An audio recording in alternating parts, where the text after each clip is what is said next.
Hi guys, welcome back to my channel. I have a story time for you today about the scariest flights I've ever had.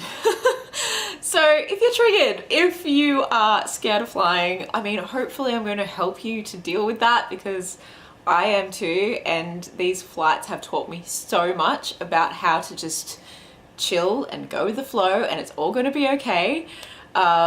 But yeah, if you don't want to hear about that, I mean, you probably haven't even clicked on, so okay, let's just get into it. So I am a fairly scaredy cat kind of flyer anyway. I think my first flight I would have been in year 10, so I would have been like 15 or 16, and it was domestic. I was going from my hometown to Sydney, which was about an hour flight, and then from Sydney to Canberra, which I think would have been even less, like maybe half an hour. But I was by myself, and I know that people were scared kind of flyers, and I know that people were cool kind of flyers, but I didn't really know what to expect. So takeoff, turbulence, landing, exchanging, all that kind of stuff. I didn't really know what to expect. So that was an eye-opener, and now I am a lot older. I have done a lot of flying. Ben and I have been to the States I've been 5 times, he's been 4, so that means I've done 10, like long haul, like 12 and a half, 13-hour flights into LAX. And then flights throughout Australia and flights throughout America as well. And just recently a flight to Bali, and everything else has been on a ship. So I've learnt a lot, but I have had a few hairy, scary moments. And I want to start with the biggest one and the scariest one that I haven't actually told many people, but it's definitely a story time that I wanted to tell. So I've never actually watched the movie Sully. You know, the movie where the pilot lands, it's like based on a true story. The pilot lands the plane in the Hudson. So it felt like we were going to have to do that. That was that kind of flight. So it was about a 5-hour flight from LAX to JFK in New York. And it was a red eye, so we were going to sleep, and I thought 5 hours of sleep, great. I'm not even going to watch any movies. I would just zonk out and wake up and start my day again and be like refreshed and fine. I mean, I need 8 hours sleep, not 5. But anyway, it's New York. You do anything for New York. So I got on the flight. I think everything was fairly normal. By that stage, I hadn't learnt to take any sleeping tablets. I was a little bit scared of that. Not that I recommend that. I mean, go and talk to whoever you need to talk to. I'm not prescribing or recommending you any drugs, just you do you. But I do take Travel Calm before we got on, and then I was like, okay, I'm just going to go to sleep. So I went to sleep. I woke up roughly at what I thought would have been the 5-hour mark, and we were ready to land. And I'm pretty sure that I woke up because things were starting to get a little bit rough. And by that point, I realized it was actually more than 5 hours. And I said to Ben, like, what's going on? Why are we still in the air? And he said, I don't know.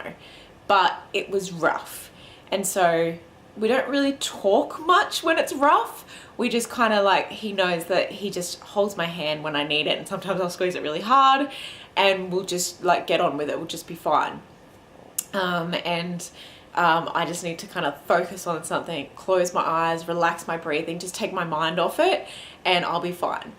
But it kind of went on for like another hour, and I like, there's turbulence that you can sleep through. There's the kind of like bumpy in the air, like do, do, do, do, do, kind of bumps. Although on my recent trip to America, I sat next to an Aussie girl who had never flown long haul before. Actually, that might have been her first flight ever. And she would have been like 25, and she was freaking out about the smaller turbulence. So it made me realize I've come a long way. But I'm still like, it still does freak me out. But she was like, I can't believe you guys were sleeping through that. That's crazy. Is it always like that? So yeah, little turbulence, I guess, can freak people out. I used to be that person. But if you can imagine like a really windy day on a really small boat on big scary waves, it literally felt like doosh, doosh. And the kind where your butt actually comes out of the chair and lands back. So really, really freaking rough. And apparently we found out later it was like one of the windiest days they've ever had in New York. And so it went on for like another hour, and I decided I'm just going to watch a movie because I don't know what's going on. And by that point we hadn't dipped and realized that we were going to land. So it was 5 hours plus another hour. And then I turned on the movie and tried to like focus on, okay, they'll figure it out. They'll let us know what's going on any minute now. And we got told over the like speaker system that it was really windy. It's just going to take us a little bit longer to land. Sorry about the delay, but we're going to attempt now. Like they've told us it's clear, have an attempt now. And the wind condition was obviously like they had to wait until it's really right. And when you think about it, thank goodness they wait and thank goodness they do what they do. Like if you're delayed for any reason, when it comes to flying, it's usually for the best, safest reason. So like be okay with that. Like don't get mad about that, because it just means that they want you to live. And that's good, because anything can happen up there really, but it doesn't that often. I don't want to freak you out. So they attempted to land and it took a really long time. So when you land, you kind of go like this and then you kind of go like that, and they go on that angle. I was for once like actually sitting next to the window, and I don't think I ever sit next to a window, but I don't look out there, because when I can just see normal sky, normal land straight, that's all great and amazing. And some of you are probably thinking, oh my God, you don't look out the window, you're wasting such a beautiful opportunity. However, when it goes like this, I just like it's, yeah, not good. So it goes like this and it's going to land, and I'm just not focusing on that. Ben's in the middle and then there's another girl on his other side. They attempted to land, and you're thinking, okay, we're about to land, and you hear the wheels go dunk, and you're like, okay, they're out of the plane, so it's any minute now. And that's kind of how I like feel my way through it, or like breathe my way through it. I'm like, okay, they're doing these ones, I can feel it, but I just try and focus that I'm upright and everything's upright so I don't get sick. And when I'm closing my eyes, I'm kind of just really focusing on my breathing and relaxing, that's fine. But when there's that much turbulence, it was starting to make me feel really ill. And so they go down to land, and then straight away they're like right back up again. So it's like a freaking terrifying ride. And the most terrifying ride, I'm not a rides person, by the way, because of the motion sickness, but the most terrifying ride I've ever been on is a Lethal Weapon at Movie World here on the Gold Coast. And if you've ever been on that ride, this is what that plane ride felt like. Like literally that ride, I felt like I was going to come out of the hold. So there's a hold here and you're sitting in a seat. I was being bashed around in that hold so much. And that's exactly what it felt like on this plane. Like I felt like the seat was bruising me, and the hand shelf was bruising me, and I was coming out of the seat, and you realize like that belt doesn't really do that much, but really we were thrown around and just going like this and then going like that. And we did that about 3 times, and that took a long time. It's now like an 8-hour flight, and we had attempted to land 3 times. And people were starting to throw up, and including me. I just, the turbulence and the motion of going down and then quickly coming back up, like they must have been freaking out, because they don't usually like, they don't usually land, it's not that violent normally. So they're coming down dramatically and then taking back off faster and at more of an angle than you would if you had a lot more runway to kind of launch off slowly and at a nice angle. That was literally like dunk, dunk. It was terrifying. So by this point I'm like, oh my God. And I just like, we don't talk much, and I'm just looking, and Ben's like, quick. So got the little, what do you call it? Spew bag? I don't know what to call it. Vomit bag? Sick bag. It's probably the least offensive word I can use. I got the sick bag, and you know, I probably filled about 3, and then my tummy just had nothing else in it because I hadn't eaten, I hadn't drunk anything the whole flight. And I definitely am glad that I did it, because the vomit was just watery and like bile. It was bile, but it was also bile. Like it was like really sick. Like wasn't the normal kind of, oh, I have a tummy ache and I'm gonna vomit. It was like very watery and very like acidic, and yeah, it's just not good. Sorry for the TMI on my vom. But everyone around us was puking. There was so many people. It was just like, ugh, ugh, ugh. Like everyone was puking everywhere except for Ben. And I think the girl next to him might have puked once. But Ben just is like, he has iron guts. Seriously, he can just handle anything. So, but even he had said once we got off, I mean, hello, we lived. Spoiler alert, he did say he was starting to feel a little bit weird and he was starting to have a little bit of a panic attack. And the other reason he was starting to have a little bit of a panic attack was because people started getting up out of their seats and people started screaming. People were seriously yelling like, what's going on? Oh my God, stop it. No, enough. And yeah, it was really crazy. And the air hostess ladies, am I saying the right word? The plane hostess ladies and guys as well. The lady got on the thing and she said, everybody needs to sit down. Like, you know how they have very nice, pleasant, kind of robotic voices? She was just like ropeable. She's like, everybody needs to sit down and stay calm. The pilots are doing the best they can. Stay calm. Everyone stay in your seats. And the pilots came over again and they said, look, we're really sorry.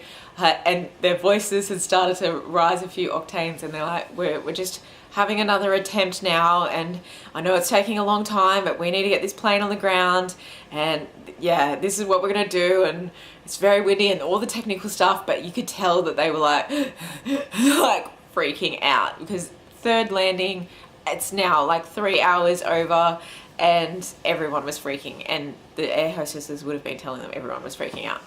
Lots of vomiting going on. I don't know how these pilots do it, honestly. And then the air hostess like was off the phone, and it must have just got a little bit too crazy because they all started screaming at people without little headphone things. They were like, sit down, everyone sit down.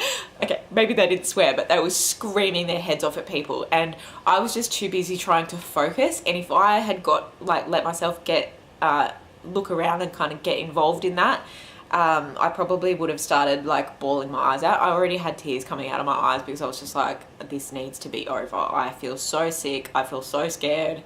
I just want to get on the freaking ground. And every time I could hear the wheels come down, and every time I was like going through the paces that many times thinking, it's nearly over. It's nearly over. Like you can only do that for so long. So yeah, they started screaming at people, and then the pilots came over again and they said, look, we're going to fly to Boston. I think that was an hour away. And we are going to land and we're going to refuel, and you have permission to get off at that point, right? And find your own way to New York. And if not, we will refuel and then we'll get back in the air and we will try to land again.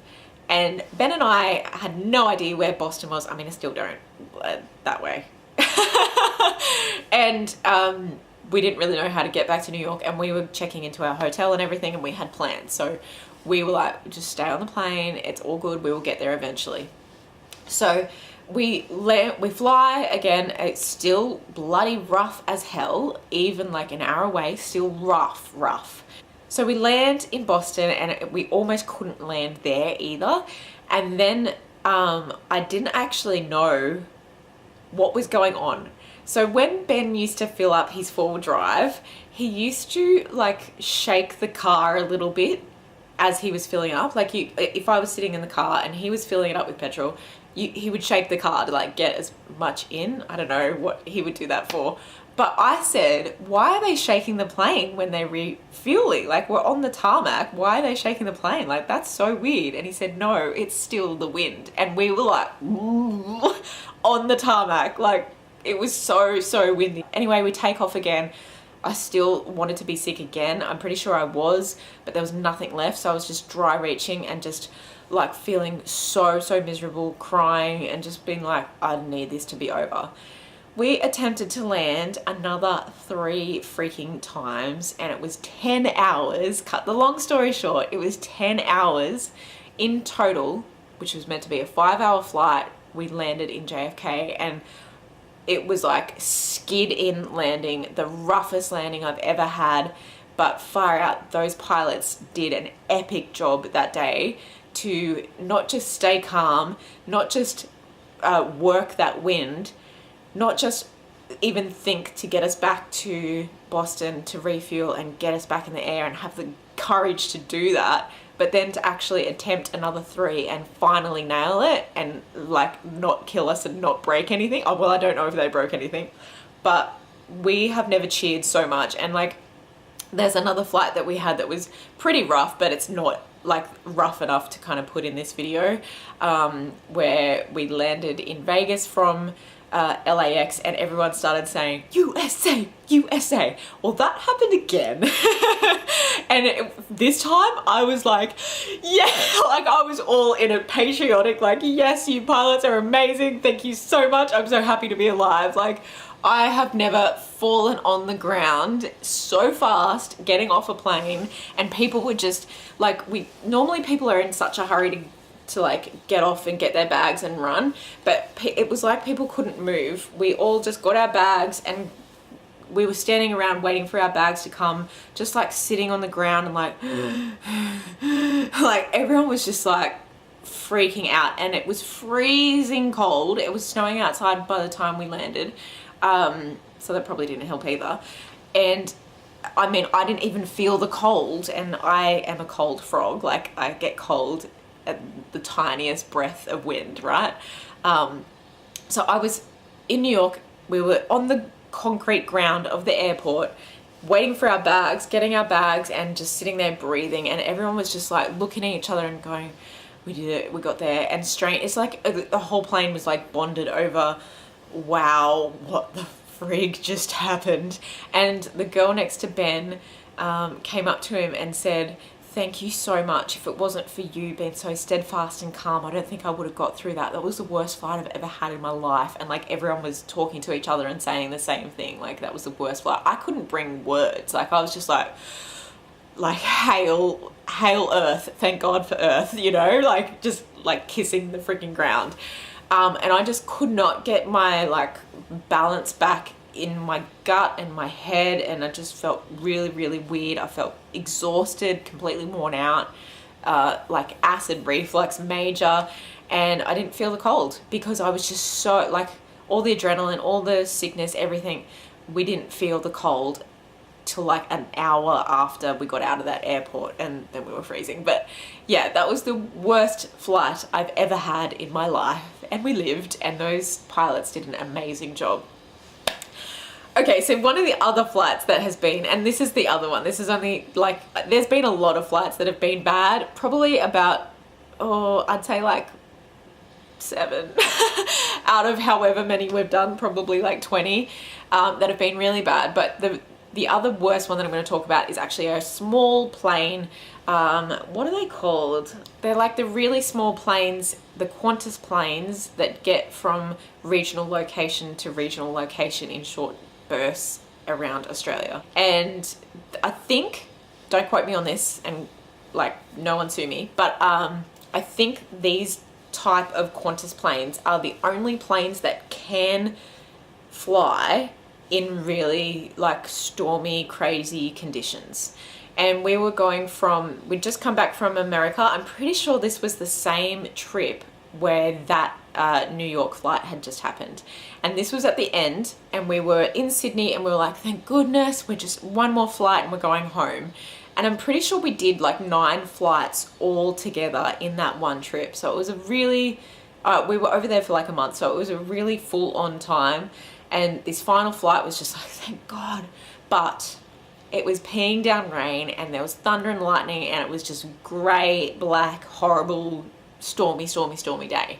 So we landed in Sydney fine, but now we had to be delayed for like 3 hours to wait for it to be okay. It was only a short flight, or only meant to be a short flight home. And then we're like, okay, this is not going to be good, but it's like, from what we've had before, it's going to be fine, right? You think it's going to be fine. I can survive anything. If I survive that, I can survive anything. So we get on the plane, and they said, like, it is going to be bumpy, expect some turbulence. We're not going to serve any beverages or anything like that. We're just going to get you there. Like, just sit in your chair, everyone just breathe. It's a tiny plane, so there's no like audio, there's no video or anything like that. It's just buckle in, we'll get there as soon as we can get there. But let's go. It's going to be rough, right? Don't even get up to go to the bathroom. Like, stay the heck in your seat. They said it nicely. So we're all like, oh God, here we go.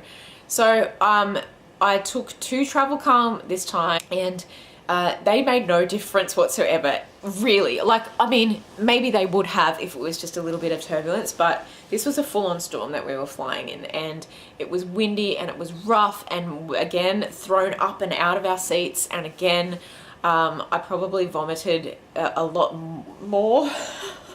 Sauce.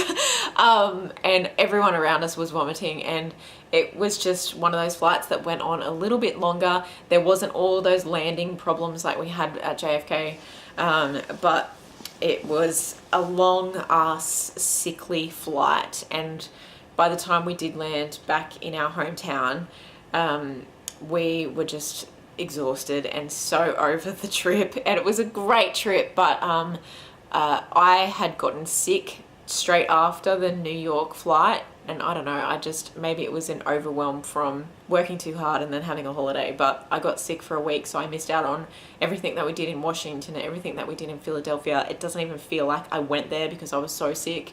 So there was a lot of vomiting involved on that trip, and yeah, by the time we got off that last flight, little tiny aircraft, flying through a storm that I definitely did not look out the window for this time, I was just well and truly ready to be home. But I hope that this has kind of like entertained you a little bit, but also if you are afraid of flying, I hope that you can see, like, if I can be a complete scaredy cat and not fly until I'm like 15 years old, and have severe motion sickness. So yeah, I hope this has helped you in some way to realize that you can do it. Don't let it stop you from having the adventures that you want to have, and that these people that we put our trust in, the air hostesses and hosts and the pilots and the airline and the airport and everyone working at the airport, and even the passengers and the people that we fly with, everyone at the end of the day just wants to look out for each other, and everyone wants to land safely, alive, well. And I mean, you are happy when you land and you're alive. So yeah, land happy. So I hope this has helped you, and if it has, give me a like. And yeah, if you want to see how I get through flying as a scaredy cat, how I stay prepared, all that kind of stuff, give me some other videos that you want to see about my travels in the comments below, and I will have a look at them and see what I can do. Thanks for watching, everyone. Bye.